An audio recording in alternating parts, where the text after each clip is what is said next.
So, since this will be our house anyway, could you move out soon? Well, you seem to be misunderstanding. Neither this house nor the apartments will become Bob's property. What?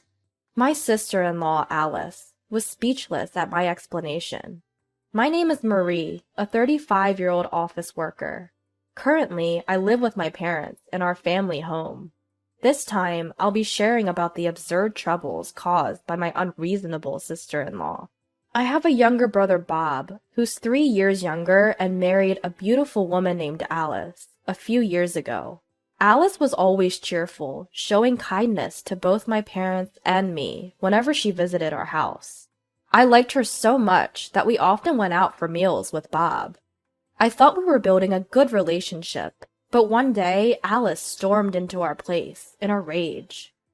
It was one day on a sunny weekend. Suddenly, the doorbell rang in the afternoon. As I was heading to the door, it rang again. Wondering who could be so urgent, I opened the door to find Alice, with a grim look on her face. Alice? What happened? I have an important matter to discuss. About this house. About this house. What's the matter? I'll come in. Wait a minute. Without waiting for my response, Alice barged into the house. Then, Bob showed up a little later. Hey, sis. What's up with you two? Suddenly showing up like this, and Alice seems pretty mad. Well, the thing is, what Bob told me was this. Bob works in nursing care. Unfortunately, his salary is quite low. However, Alice didn't complain and was helping the family budget by working part-time. But suddenly, they started talking about inheritance at our family home. Our family owns a large piece of land where we have built apartments and rented them to tenants. Alice believed that Bob, being the eldest son, would own both the family home and the apartments in the future. And suddenly, she expressed a desire to move into our family home. When Bob asked what she meant, she wanted to move into our larger family home to save money on rent and start saving, rather than paying rent for their small apartment. Bob tried to curb Alice's runaway idea, saying, "We don't even have children yet, so I'm not sure if we should move into our family home. And my sister lives there too." But Alice declared, "Then I'll go talk to your sister directly," and planned to storm into our family home.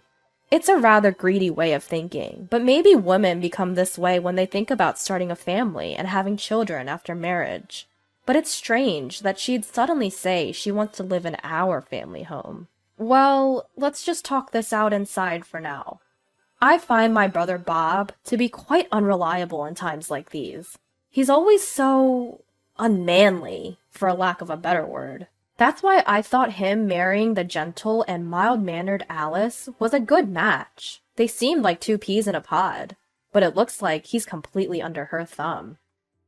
When Alice came into the living room with a furious expression on her face, my parents and I were genuinely startled, wondering what the fuss was all about.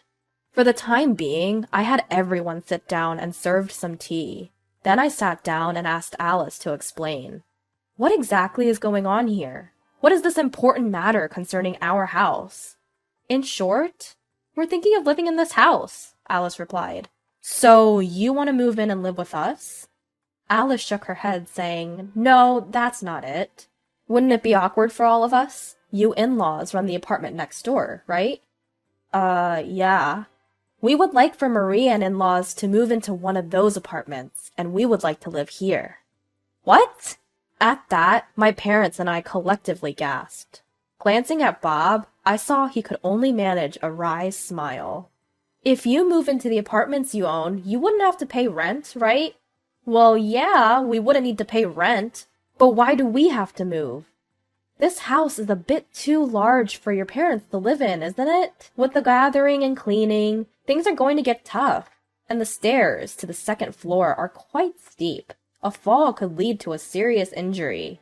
"Bob, you feel the same way, don't you?" Well, yeah." I was astounded. So essentially, they want to kick us all out just so they can live in this spacious house? My parents seemed too stunned to speak. "Well, there aren't any vacancies in the apartment right now, so we can't move," I replied. "Oh, really? Then which apartment's lease ends first?" You could create a vacancy by choosing not to renew it, right? Alice, what are you talking about? Why do we have to move into the apartment? I've already explained that that's something we can think about if we get old and need nursing care. Right now, we're all fine. We don't feel like the house is too big, and my parents plan to spend their golden years in this house. Alice sighed deeply at this. I didn't want to be so blunt, but your point was blunt from the get-go. It can't be helped. After all, Bob is the eldest son. That means eventually, this house and the apartment will be his. If we have kids in the future, we'll need a larger house. Wouldn't it be better to start living here sooner and get used to it? Wait, kids? Are you guys planning on having kids? No, I mean, if we have kids. What a forceful argument. She's saying we should hand over our house on the assumption that they might have kids one day. So, since it'll be our house anyway, couldn't you move out any sooner? I turned to my brother. Did you discuss this? Bob could only shrug and smile wryly. So, Alice had been so pushy all along, huh? I think there's some misunderstanding. This house and the apartment will not be Bob's. What? What do you mean? I'll explain. This house and that apartment are both under my name, Marie, so Bob can't inherit them. What? No way. On hearing my explanation, my sister-in-law was at a loss for words. Why? I mean, usually the eldest son inherits everything, doesn't he? Well, my father began to explain to Alice. In fact, both this house and the apartment were built by my parents, but due to financial difficulties, I, who was financially stable at the time, took over all their liabilities. Adding to my father's explanation, I said, just recently, we managed to pay off all the debts from the apartment business and started making a little bit of profit. Though we're still operating at a loss, we're in the red. But it seemed like my sister-in-law Alice was too shocked by the revelation that they would not be receiving either this house or the apartment to comprehend the financial details. I won't accept this. If that's the case, then we should also have a share of the apartment's income. Her argument made no sense. How could someone be so audacious? Seeing no point in further discussions, I simply stated, absolutely not. But Alice was stubborn. Next time, I'll bring my parents, she said, taking my brother Bob back home with her. I was annoyed, thinking this could have been avoided if Bob had just put his foot down with Alice. A week later, Alice did indeed bring her parents. The discussion restarted in our living room. We explained the situation to Alice's parents. While we spoke, they listened quietly, nodding occasionally. After we finished, Alice's father finally spoke. This sounds odd. I believe that due to the nature of Inter Vivo's gifts, should your parents pass away, Bob would be entitled to a portion of the estate as a reserved portion, correct? He's been checking the issues, it seems. And you intend to keep it all to yourself. Isn't that unfair? Alice's father chuckled smugly. Alice, too, had an unpleasant smirk on her face, but I wasn't going to back down. Ah, you might be right. But did you forget? This apartment was originally saddled with debt, right? I can provide evidence that I paid off the debt, but Bob has no proof that he paid any of it. After all, it was me who took care of the payments.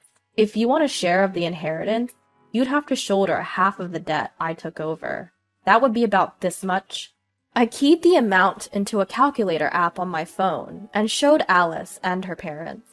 They were speechless at the sight of the figure. That's impossible. That much debt? It's just increasing our debt, isn't it? I didn't miss those words. Debt? What do you mean by debt? No, it's nothing. Bob, what's going on? I glared at my brother and demanded an explanation. Well, I don't know anything about it. Alice, is there some reason you want to live in this house? It seemed Alice's father resigned himself to spill the beans. I'm sorry, our daughter recently took a big loss in the stock market. What? It seemed Bob was also in the dark. Why, Alice? I heard it was a good investment opportunity from someone at work. What? That's a scam, isn't it? Shut up. It's your fault for not earning enough. What? So you wanted to seize our house and use the money you'd save on rent to pay off your debt? What's wrong with that? We had no other option. I was appalled. She should have talked to us about it in the first place. The audacity of trying to steal our house using such underhanded tactics. I won't tolerate it. There's nothing more to discuss. Please leave. But wait, I'm really in trouble. I confessed. So please help. Huh? Don't be so soft. I too took over a debt from my parents, but I paid it all back. Let me tell you, it's not okay to keep working part-time when you don't have kids. You're still young. Work full-time. Don't complain about Bob not earning enough when you only want to work part-time because it's comfortable. And Bob, stand up for yourself. That's why she gets to say whatever she wants. I was furious, causing both Bob and Alice to fall silent. Anyway, your debt is your responsibility, so you and Bob figure out how to repay it, and get out of here, immediately. Ah! Alice, her parents, and my brother hastily left the house, as if they were running away. Later, I received a call from Alice's parents. They apologized profusely, saying they were truly sorry. My words had apparently struck a chord, and they had decided not to help Alice and Bob, regardless of how much they asked for assistance. Bob had unknowingly been put in a difficult situation because of his wife's debt. Although he had decided not to divorce Alice, I hoped he would work hard to repay the debt, and he needed to show more dignity towards Alice. I knew that sooner or later, the two of them would come asking for help again, but we were resolved to not offer assistance. I sincerely hope this situation will force both my brother and Alice to reassess their actions.